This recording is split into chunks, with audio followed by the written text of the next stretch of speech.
Je suis Bruno Lasserre, ancien vice-président du Conseil d'État, ancien président aussi de l'Autorité de la concurrence, et je viens, l'été dernier, d'être élu pour 4 ans à la présidence de la Fondation pour le droit continental.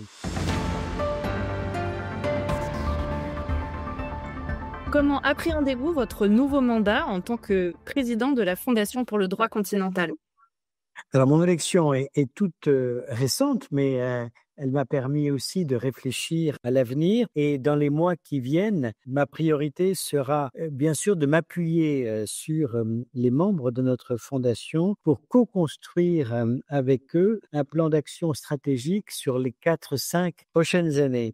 Pourquoi? Parce que nous vivons tous, et on le sent, une époque de profonds bouleversements, et ces changements sont géopolitiques, technologiques, sociétaux ou environnementaux. Et il est absolument essentiel que ces transformations que nous vivons, que nous sentons, que nous testons, soient pleinement intégrées à notre réflexion et à nos choix d'orientation. Mais je veux aller plus loin que cela, et je souhaiterais que notre fondation puisse intervenir aussi plus en amont dans l'élaboration des textes, dans les réflexions qui conduisent à certaines initiatives, que ce soit au niveau européen ou multilatéral.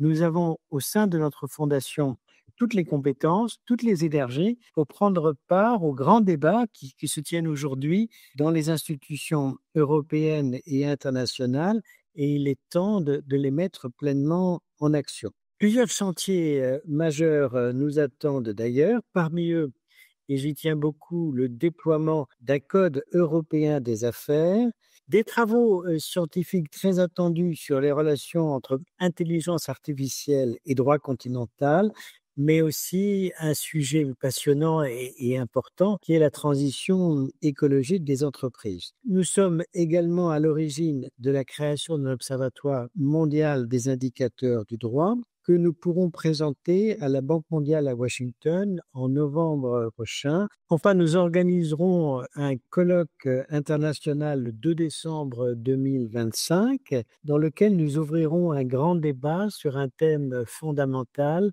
qui est celui de la propriété à l'heure du développement durable.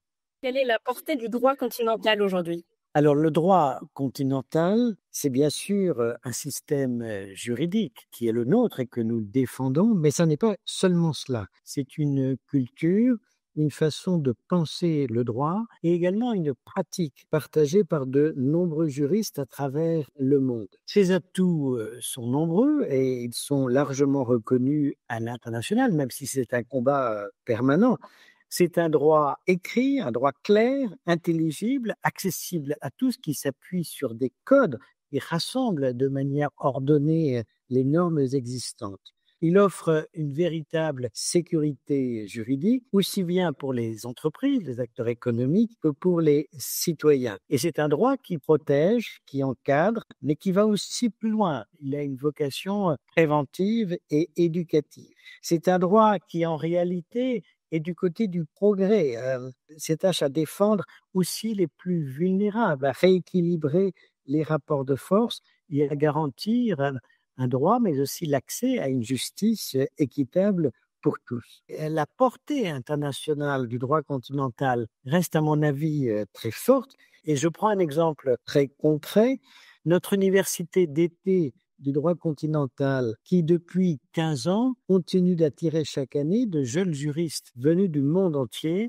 Leur enthousiasme, leur curiosité, leur volonté de bâtir des ponts entre les cultures juridiques montrent à quel point notre modèle reste vivant et attractif. Comment voyez-vous le rôle des notaires de France au sein de la Fondation? En tant que membre fondateur historique, les notaires jouent un rôle central, à la fois dans le financement, mais aussi dans la gouvernance de notre fondation. Et au-delà de leur soutien institutionnel, je compte m'appuyer sur leur expertise internationale, qui est un atout majeur. Ils ont une expérience importante en matière de coopération juridique, une influence certaine au sein du notariat mondial. Ce sont des partenaires essentiels, et cela d'autant plus qu'ils incarnent les valeurs que défend le droit continental, et notamment la confiance, la sécurité juridique. Et donc, oui, les notaires de France nous permettent de renforcer notre action de plaidoyer à l'étranger et par là même d'élargir l'impact de notre fondation à l'échelle internationale.